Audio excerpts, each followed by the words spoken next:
Chapter 23, Royal Air Force Changi, Singapore. One of the great enjoyments that used to be part of service life is no more. That was to travel by sea to an overseas posting, especially if it were as far away as Singapore. It afforded an opportunity for a really relaxing break between postings for both the serviceman and his family. We joined the Oxfordshire, one of two Bibby Line troop ships then operating the Far East route as far as Hong Kong, the other being the SS Nevada. Each ship had one special feature of comfort. The Nevada had air conditioning and the Oxfordshire, roll stables to give it a smoother ride in rough seas, but neither ship had both these special fittings. No doubt for economical reasons. It was late April when we set sail from Southampton, in cool showery conditions, but clear enough visibility to be able to watch the English coast gradually disappear out of sight. The crossing of the Bay of Biscay was notorious for giving poor sailors a hard time. However, our crossing was not too bad, and as a family we had no seasickness problems. I have never been sea or airsick in my life. Gladys and Valerie fought off theirs by spending as much time as possible up on deck. After a couple of days we moved into smooth waters and warmer days, as we sailed down the French and Portuguese coast, en route to Gibraltar, our first port of call. At this time the ship was quite crowded, with a full complement of soldiers and airmen on board, and on the fifth morning we neared Gibraltar and the Rock came into view. By this time a good ship routine had been established and we had come to know the ship's officers and crew quite well. A sizable number of troops were disembarking at Gibraltar, which would ease the overcrowding. When the ship docked we had a few hours ashore to have a look around the colony for the first time.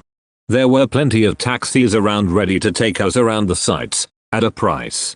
A little bargaining soon fixed that and we shared a taxi with another R.A.F family, also bound for Singapore. They had 2 children and a daughter about Valerie's age, which was company for her. It was a lovely day and we enjoyed a good outing, also stretching our legs. Of course, we went up the Rock and viewed the famous Barbary apes, who had to be watched a bit, with their reputation for stealing souvenirs. They also could be a bit vicious at times. That night we sailed on into the Mediterranean with Port Said, our next stop, prior to negotiating the Suez Canal. Life on board was quite fun, and as an officer, I had a few duties to perform. An occasional day as duty officer and also responsibility to look after the welfare of R.A.F personnel on board. In good weather, the ship's officers arranged sports in the form of deck cricket and hockey, and various types of races. Mainly our exercise was gained by walking around the deck several times a day. Sunbathing also became a pastime, but there was no pool on board, just sundecks. The weather turned a bit cool and wet as we approached the Egyptian coast and was overcast as we moored off Port Said, where we stopped to await our turn to go through the Suez Canal. There was an awful lot to see, as this port just seethes with activity. The inevitable bumboats came alongside, with the merchants all offering their wares for sale, but a great deal of bargaining was necessary before a deal could be settled. A few Egyptians were allowed on board to entertain us. In particular, the well-known gully men came aboard to do their famous conjuring and sleight of hand tricks. It was all great fun and part of life on a troop ship journey. We stayed overnight off Port Said and early next morning we awoke to feel movement as we sailed into the Suez Canal. This was, to us, a unique experience, with the banks so close that there was endless activity to watch ashore. It took us a day or so to get through and into the Red Sea, and by now it was getting hot and care was needed to guard against sunburn. One memorable event was the Sunday service at sea. It is something one never forgets as you sing for those in peril on the sea, and the captain reads the lesson. Keeping cool and comfortable was the uppermost need now, as we sailed south towards Aden, our next stop. The barren desert shores came into view and we docked at Aden. Once again we were to have a few hours to tour this famous British outpost. We took a taxi and toured the city and went up to the famous crater and its market. It was a fabulous night to see all the color, smell the smells, and barter for goods. We also stopped to view the famous Camel Park, where, for centuries, the great camel trains have ended, or begun, their great treks across the Sahara Desert. At times the number of camels in the area could reach thousands. There was, of course, some hostility to the British in the Aden Protectorate, where our troops and airmen have battled warlike tribes for centuries. The caravan park area was a place we were advised not to hang around, for this was an area where hostility was most prevalent. The day ended and we sailed out into the Indian Ocean towards Colombo, our final stopover before Singapore. We have now been at sea about 10 days. There was a beauty at night, as we walked the decks to enjoy the cooler night air and the breeze, to watch the fluorescent waters flow past the ship, and to gaze at the clear starlit tropical skies. By day to watch for big fish, but mostly we just saw hundreds of flying fish as they leapt around the bows. There is nothing quite like this experience, one in which the servicemen and their families no longer enjoy, as they wing their way across the world. No day stopovers these days, to see and enjoy the sights, just an hour or so to refuel at an airport and meet the group kept them on to the next stop. We were interested to see the tropical beauty of Ceylon's abundance of lovely plants and flowers. We were, however, saddened to see the way the beautiful old buildings built under British rule had rotted and decayed since the Ceylonese got their independence. The only really well-kept place was the famous Colombo Zoo, where the animals were well cared for and looking in excellent condition. Back on board and off on the last leg to Singapore, this was to be the longest haul of the whole voyage. We did get a bit bored towards the end of the crossing, which seemed to go on and on. However, land came into view one morning as we sailed around the northern Sumatra coast and down into the Straits of Malacca. There was plenty to see in the form of distant coastlines and a build-up of shipping activity. Finally, early one morning we entered the Singapore roads and then docked at the famous port. Eventually, after much formality, we said our farewells to the ship's officers, whom we had got very friendly with, especially the captain and the purser. We had been seated at the purser's table throughout the voyage. He came from Liverpool and knew North Wales very well. We often visited him on board over the next 2 years. The Bradburys were on the dock to meet us, for they had been in Singapore for a couple of months before us. They took us to our hotel and helped settle us in there. The Dragon Inn, our hotel, was a disappointment, for it was gloomy and not very clean. The accommodation was separate from the dining facilities, which meant a walk to meals along a not very well lit path. There was also the ever-present insects, such as flying beetles, also cockroaches and the like, plus, from time to time, snakes. Gladys and Valerie were most uneasy about all these. The bedrooms just had overhead fans and no air conditioning, making sleep very hard to come by. Valerie was scared at sleeping in a room on her own under these conditions. Fortunately, another family, with a daughter of Valerie's age, who had a spare bed in her room, offered Valerie to share the room. She was much happier then, whilst she settled down to the strangeness of life in Singapore. However, we soon got together with the Bradburys and the new friends we made, and we became very acclimatized.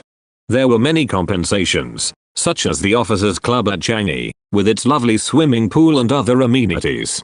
I began working and met the staff with whom I was to serve. The headquarters was only a short distance from the club and also Ferry Point officers' mess. Gladys and Valerie would go to the pool in the morning and I would meet them there for a snack lunch, and sometimes a cooling swim. R.A.F. Changi was a vast complex, with the headquarters and the airfield all together. There were several squadrons of transport aircraft on the base, including a Hastings squadron, also a maritime reconnaissance squadron with Arvo Shackletons. There were Andovers and also No. 40 Squadron of the Royal New Zealand Air Force, flying Bristol freighters. There was a communications flight with Meteors and Pembrokes, which we staff officers flew to keep our hand in. Many other units were at Changi, including a major R.A.A.F. hospital serving all the R.A.A.F. bases in Singapore and Malaysia. There was also the R.A.A.F. Regiment Malaya, plus a number of smaller units. Other bases on Singapore Island were R.A.A.F. Tengah, Seletar and smaller units dotted here and there. In all, some 40,000 servicemen and their families, from all three services were present on Singapore, forming an important role in the economic life of the community. Several 100,000 civilians gained their livelihood in association with the British, Australian and New Zealand forces. My appointment at the HQ, much to my annoyance, had been changed from air staff to administration staff, and I made it known to the group captain. I was to serve under that and I was not happy at the change. It did me no good and I had to accept the situation, which in the long term worked out for the best. Group Captain Flash Pleasance was a rather terse officer who was particularly tough on his staff. I was warned never to write anything for him that was not strictly accurate and factually correct. I soon got used to him and, in the event, he turned me into a competent staff officer. He was very loyal to his staff and would not have them pushed around, certainly a virtue in one's superior. The wing commander I worked under was a delightful person, quiet and very sound indeed. Dick Fry was a navigator whom I soon got on very well with. I shared an office with Flight Lieutenant Ken Hitchcock, who was a really good officer who became a close friend. He handled all VIP visitors programs, which to Singapore were very many, for it was a very popular place to visit. We had a very confident and likable Indian clerk, Skariak, from Madras, who was excellent value. In all, we had a happy staff. Our air officer IC administration was Air Vice Marshal Bill Grundy, a really brilliant staff officer, who had a great sense of humor and with whom I got to like and got on extremely well with. My earlier misgivings soon disappeared and I began to enjoy life at Changi. We bought a second-hand car from a chap going back to UK and that gave us the mobility to get around. Very soon we began to explore Singapore and all that myriad of things to see and enjoy there. The social life was superb and with generous allowances we could enjoy it all to the full. Valerie soon got into her schooling at a service school on the base and she also quickly made many friends. The other wives showed Gladys around and she soon got into the marvelous shopping available. It was going to be a long time before we got a quarter, but after a couple of months we were allocated a hiring in a civilian area about 6 miles from Changi, on the way into Singapore City. The Bradburys were also in the same street, which was called Guan Soon Avenue, but was prone to flood regularly in the heavy tropical showers, so we nicknamed it Monsoon Avenue. We took pity on a family dog who would have had to be put down if we had not taken her. She was owned by a family next door to us who were going home. Ginny was a fat old terrier, but a really lovable character, who we had already become friendly with, so she took to us immediately and became a much-loved pet. Ginny had an endearing trick. Gladys would put some dog biscuits in her housecoat pocket and Ginny would spot it straight away. Eventually she would remove them one at a time. She had many amusing and lovable ways, and was great company for Valerie. It was necessary, once I had settled into my job, to start visiting other stations. Firstly, I paid introductory visits to the bases on Singapore Island. At Tengah I renewed my acquaintance with a number of Kiwis I had met at Ahakia, and who were now flying Canberras out of the base. Little did I know it at the time, but my future son-in-law was serving on the squadron, the famous number 75 squadron. Soon after I started to move further afield to visit stations in Malaya and beyond. Firstly, I visited R.A.A.F Kuala Lumpur mixed R.A.A.F and Royal Malaysian Air Force Station. Later I went to the R.A.A.F base at Butterworth and also to the R.A.A.F radar station on Penang Island. Further ahead I was able to go to Ceylon, R.A.A.F Negombo, and then on to R.A.A.F Gan in the Maldive Islands. Finally, I paid my first visits to Hong Kong and the various R.A.A.F units there. It was customary to try and purchase HK visit in their winter, as a break from the year-round, almost continuous heat of Singapore. Later a visit to Gan was to be of special significance, but more of that further on in this chapter. Our commander-in-chief was the legionary figure of Air Chief Marshal the Earl of Bandon, one of the R.A.F's great characters, over many decades. He was a man who made a tremendous impact wherever he went and was loved by all who served under him. There had been a great deal of friction between the R.A.F and the other services in Singapore until Paddy Bandon came along, but he soon put late to right. He was a man who loved life and enjoyed drinking with all ranks no matter where he went. Despite his title, he put everyone at ease. The stories about him and his exploits would fill a book. He had a habit of talking whilst taking a cigarette ceaselessly in and out of his mouth. This made it hard at times to pick up what he was saying. The story was that, whilst it would be nice to speak Mandarin, Cantonese or Shanhaese, it was more important to be able to understand Bandonese. After a few months we took our first leave and went up to Malaya to stay at a leave centre at Fraser's Hill in the Cameron Highlands. where we rented a cottage, with servants already supplied. It was hot by day but cool down at night enough for fires, which was quite a treat. It was a favorite resort of the British expatriate rubber planters. There was another couple from HQ staying there and we got on famously with them. Tiny and Margot Elphick were a lovely couple and we had lots of fun together, taking jungle walks and socializing. One day, Tiny invited me to play golf, which I never really played seriously, being more interested in team games. Team games and tennis I had found just too much in all the heat of Singapore. Fraser's Hill had a very fine little course and so, albeit reluctantly, I had a round with Tiny. I realized at once that this was the sport for Gladys and I to play in Singapore, so I played again and then Gladys started whilst we were at Fraser's Hill. We never looked back and on return to Singapore Tiny got us into the R.A.A.F Changi Golf Club and this became a major part of our sporting and social life. It was an all-ranks club and there was a superb camaraderie, without any unnecessary formality between ranks. We all played together, as golfers and enjoyed the experience immensely. Gladys really found her niche and played almost every day. At weekends and holidays we played with other golfing husbands and wives. We had the local caddies who were a real bunch of characters, mostly laughing happy Malay boys. Whilst there Gladys even had a hole-in-one. Sunday nights were special evenings at the HQ officers' mess. We dressed up and in those days this meant bow tie and white dinner jacket for men and long dresses for ladies.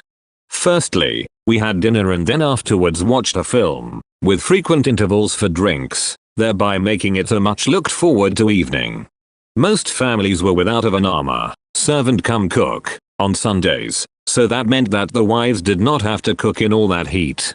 Talking of armors, we had a very good one at first, then we moved into the camp and had to take a service-employed servant. Awa was one of the old school and more the traditional white top and black trousers.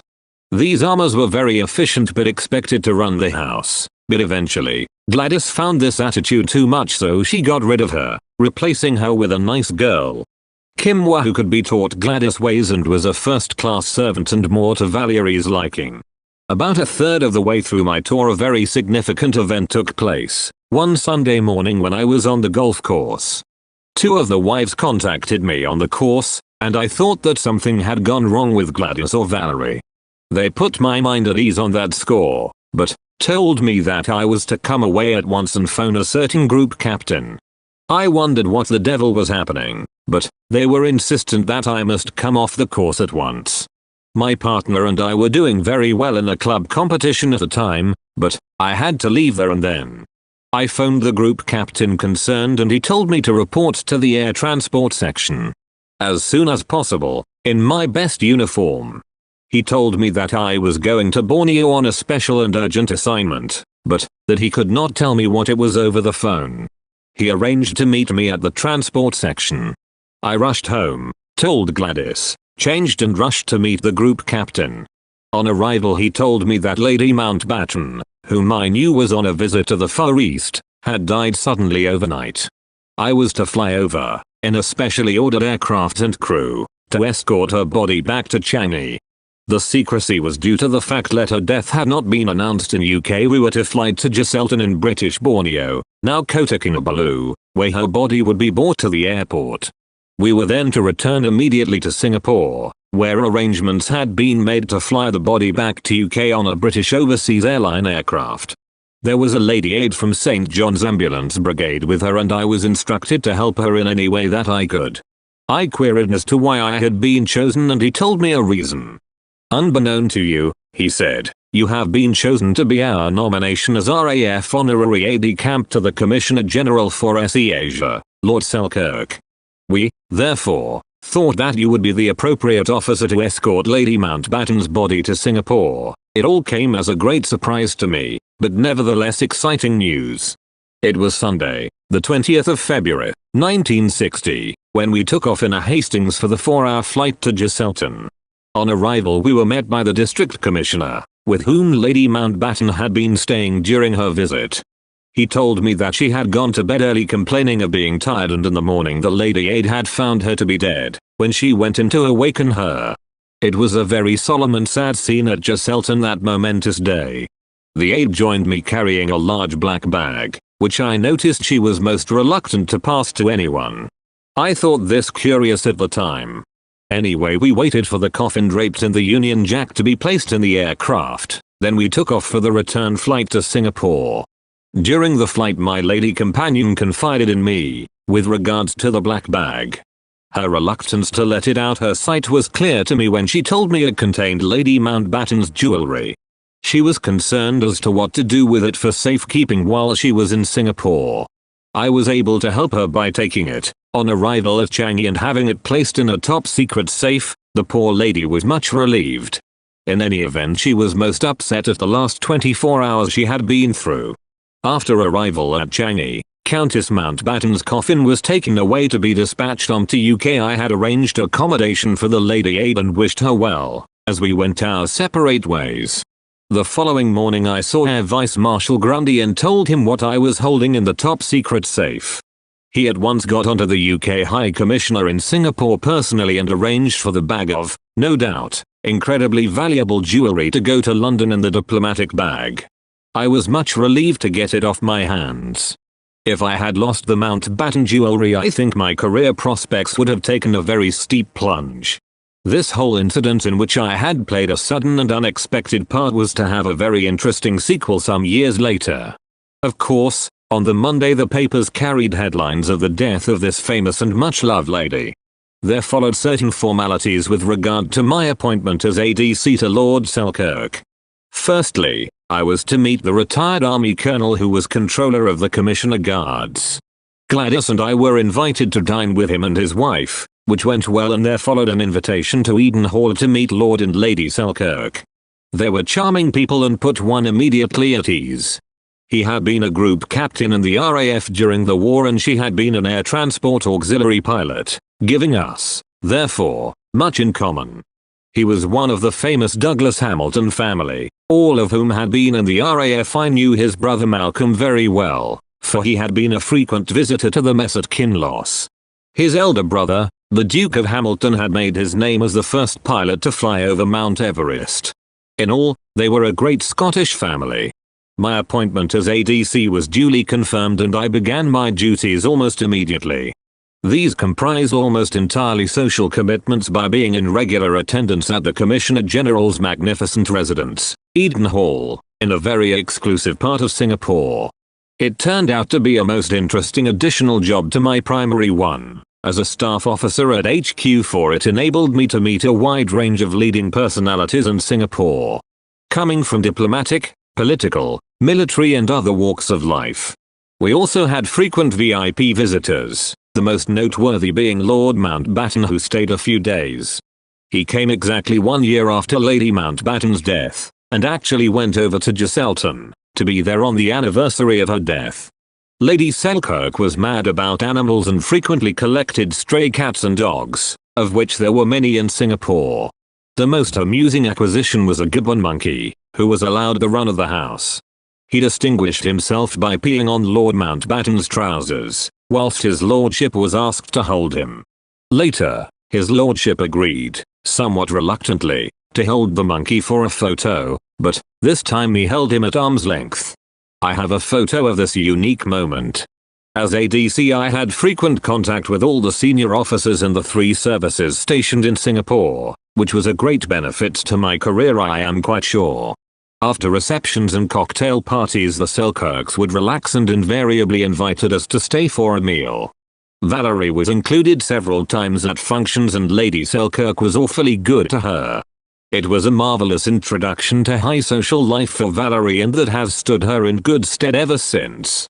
Immediately after Christmas 1960 we took a unique holiday, available to servicemen and their families in those days. The troop ships, after having left the majority of the passengers en route, carried on to Hong Kong with spare capacity. This enabled us to travel to Hong Kong as indulgence passengers at a very low cost. The ship stayed in Hong Kong 1 week, and we were able to book into a hotel for that period and then return on the ship to Singapore. The voyage to and from Hong Kong took 4 days each way. We had a nice relaxing trip up to Hong Kong, very welcome after the usually hectic Christmas festivities and social whirl. The Bradbury family came along as well, and we all stayed at a hotel in Kowloon, from where we spent the next 7 days, shopping and sightseeing. Hong Kong was very cheap shopping in 1960, even cheaper than Singapore. As we were traveling by ship, carrying our goods back was no real problem. It was a wonderful holiday, and, as it was winter, we enjoyed the cooler and sometimes cold weather, a welcome relief after the continuous heat and humidity of Singapore. Consequently, we arrived back in Singapore fully revitalized and content. A new change came in my duties at HQ when a special cell was set up. I joined the Forward Mobility Planning Group, under the Group Captain Operations, John R.A.A.F, an officer of considerable ability, with a superb sense of humor. Things were beginning to hot up in Laos, Vietnam and Cambodia, and it was our task to prepare plans for units of the Far East Air Force to be ready to move up into these troubled spots. Not only did this become an extremely interesting part of my duties, but it meant travel to UK with the team. I also had to attend a SEATO planning conference in Bangkok, where the planning cell was led by a very young New Zealander, Brigadier Leonard Thornton, who was quite brilliant. He later became Lieutenant General Sir Leonard Thornton, Chief of NZ Defence Forces. The highlight of our planning group visits was a 3-week tour of Australia and New Zealand in 1961, to brief and lecture their forces on the forward mobility role. We were allocated a VIP-fitted Hastings aircraft to take us, as a team, around the cities we were to visit. We went to Darwin, Canberra, Sydney, Adelaide, Perth, Auckland, Wellington and the Cocos Islands. The R.A.A.F bases we visited were Darwin, Fairbairn, Canberra, Richmond, Sydney, Williamstown, Newcastle, and Edinburgh, Adelaide. Incidentally, we attended the Anzac Day Parade, which was very moving and quite memorable. 45,000 diggers were marched past the memorial. A friend of John R.A.A.F's was the manager of a big hotel, just by the memorial. Had arranged for us to view the parade from the hotel balcony. In both Australia and New Zealand I was able to meet up with many old friends, both service and civilian. It was a great tour in the company of an excellent team of officers, so well led by John R.A.A.F. He was to advance well up the ladder later to reach Air Chief Marshal and receive a knighthood. The trip was socially punishing, for we were wined and dined, wherever we went. The Aussies and Kiwis lived up to their reputation and nearly killed us with kindness. The aircraft, being a VIP fit, was also well equipped with food and drink. It was a very successful venture, for we had a very important message to take to the Anzac forces. It was not long after we returned to Singapore that troubles began to break out in earnest in Southeast Asia, noticeably in Vietnam. Our planning efforts had not been in vain, as Allied forces moved up into the areas of conflict. During my tour I undertook another special assignment in 1961. There had been a long-running dispute between the Maldivian and British governments over the Gan Island Air Base. Much of the argument was actually between rival factions in the south and north of the Maldive Islands. This strip of mostly atoll-type islands is some 300 miles long. The capital of the Maldives is Male in the extreme north, and the whole group lies some 600 miles southeast of Ceylon. My task was to lead a survey team to Male to make recommendations for the building of an airstrip, close to Male itself. It was part of the settlement over the Gan question in that the British would build the airstrip. I flew to Gan from Singapore, where I met up with the rest of the team. We were to travel in a R.A.A.F Marine Craft Rescue pinnace, from Gan to Male. The party comprised 12 people, myself as leader, and Air Ministry Works Officer Mr. Lewis, his assistant, plus a flight lieutenant, captain of the vessel and his crew. The journey took 28 hours sailing at about 11 knots. It was extremely hot, with little ventilation, below deck in the very cramped conditions. And the heat generated by the twin engines made it quite unbearable to stay below deck. This sea was reasonably calm throughout, as the myriads of flying fish sped up and down, alongside, but the greatest discomfort came from trying to avoid sunburn. No amount of body cover seemed to protect me against the reflection of the hot sun off the water. My lips got quite burnt and sore as a result. We sailed into Male, where the whole population appeared to be on the wharf. We were greeted by Male government officials. Ahmed Jalil, a very well-spoken young man, educated at a public school in Ceylon, I later learned, was our liaison officer. He escorted Mr. Lewis and I to the Prime Minister's office, where we met the PM and had a preliminary discussion on the airstrip project. In all, we spent 7 days in Mail, inspecting the various islands, in order to recommend one for the airstrip to be built. It was a quite fascinating experience, for, in those days, Mail and its surrounding islands were quite unspoiled.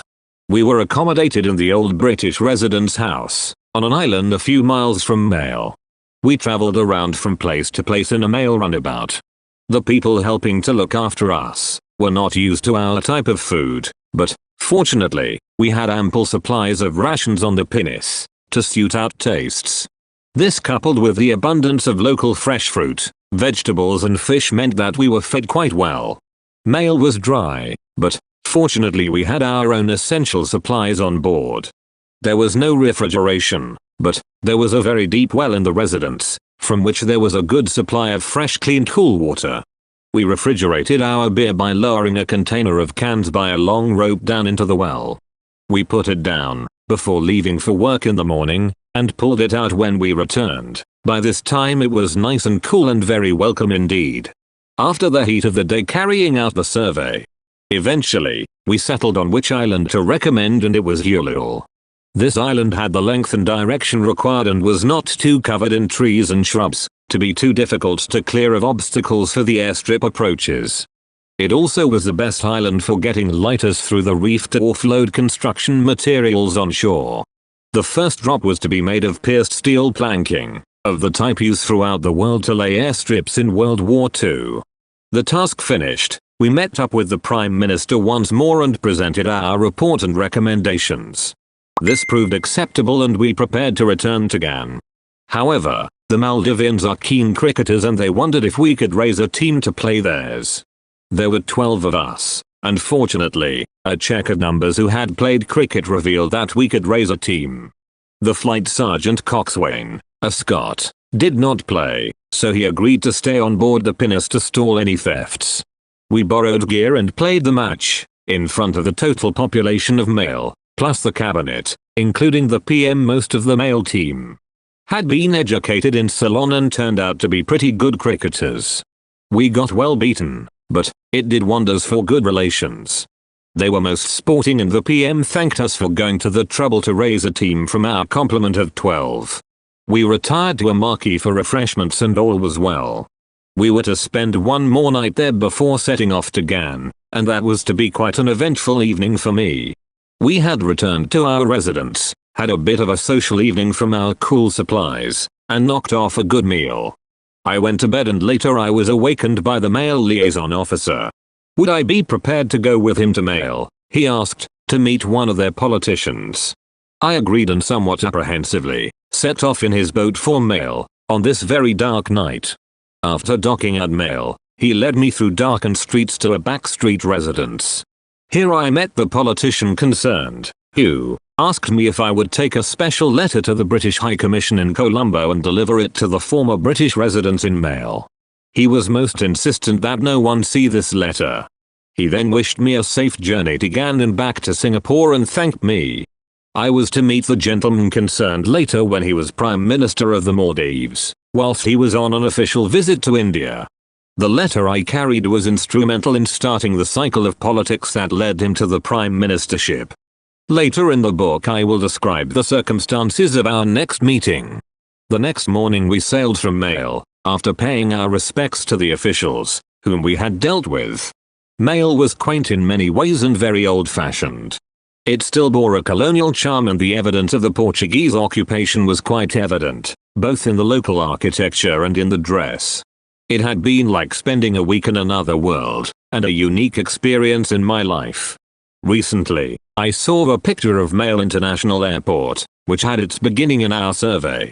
When I told Lord Selkirk of my week in Mail, he wisely prophesied exactly what would eventually happen from our modest airstrip. I would love to go back one day to compare Mail, when I was there, and the present-day tourist resort. I returned again and back to Singapore where I prepared a report for the Commander-in-Chief. He was most complimentary over the report and was especially pleased about us playing the cricket match. We were getting nearer to the end of our 2.5-year tour. Whilst we have thoroughly enjoyed it all, we were looking forward to returning home, and I cogitated on what new appointment I may get on return to UK from the general feeling I had. I was confident that I had done well in Singapore and began to wonder I might be in line for promotion. A few months before my time was up, my new boss, Group Captain Bob Redford, called me into his office. I had served with Bob earlier, at Wing, in Bomber Command. He gave me the good news that I was to be promoted to Wing Commander on return to UK, where I was to go to R.A.A.F Halton to command a wing at the apprentice training school for R.A.A.F technicians. I was delighted at the news on promotion, but rather dubious over the new job I faced. However, beggars can't be choosers, I thought, so be grateful for the promotion. I had hoped for another flying job, but having had so much flying I could hardly expect that. Fortunately, I had been able to do a certain amount of flying at Changi, and I would still be able to get regular flying at Halton. Gladys was terrified of flying, and I arranged for her and Valerie to return earlier by troop ship. I would fly back later to coincide with her return date in England. Our tour of Singapore had been in a momentous period in the history of the former colony. When we had arrived in September 1959, the Singaporeans were preparing for an election to form a government, which would take them through to Merdeka, freedom. Malaya had already achieved this landmark. After the elections there would be a period of 6 months transition from colony to independent state, but there was hectic electioneering going on for the first few weeks we were there. A young lawyer, Mr. Lee Kuan Yew, known formally as Harry Lee, was the leader of the People's Action Party, whose name to many British expatriates was somewhat ominous.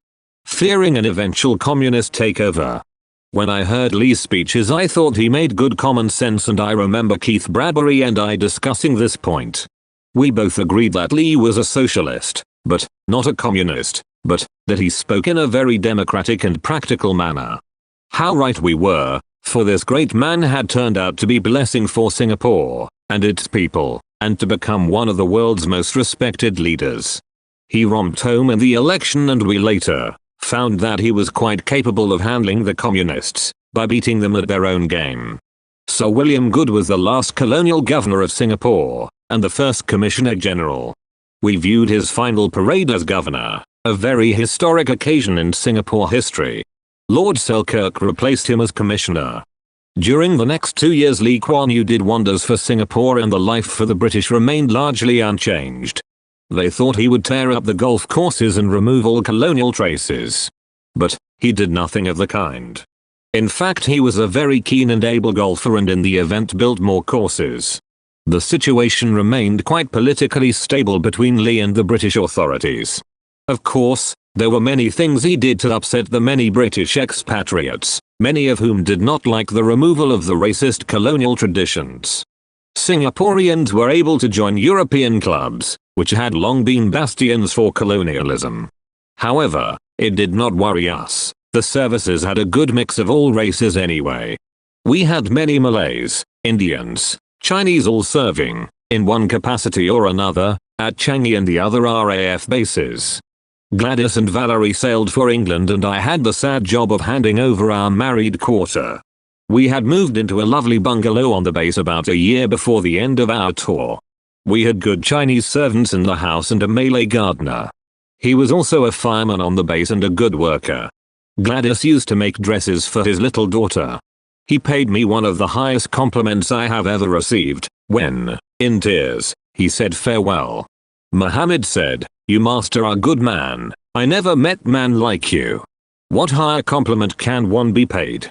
There remained the sad story of our lovely old dog Ginny. It all started out well when Bob Redford said he would take her over, and his son took to her so well and she slept under his bed. Very sadly, one evening, when they took her for a walk, she suddenly disappeared. It was in the same area where we had lived, and maybe she wandered off to find us. I searched everywhere for her, even driving around all our old walk areas in my car. Usually, she would hear the car engine long before I got near our home and would come running out to meet me. I hoped that she might still be around, hear the car and come out from wherever she might be. Regrettably, it was not to be, but it was the time of the year when the Chinese eat dogs as a delicacy and we were afraid that might have been her fate. She was never seen again. Gladys and Valerie were heartbroken when I wrote and gave them the sad news. I made all my farewell calls, was dined out and then flew out on a Britannian aircraft charter flight, taking servicemen to and from Singapore. It had been a wonderful tour and we had a great affection for Singapore. We were to return there 7 years later for another tour at Changi.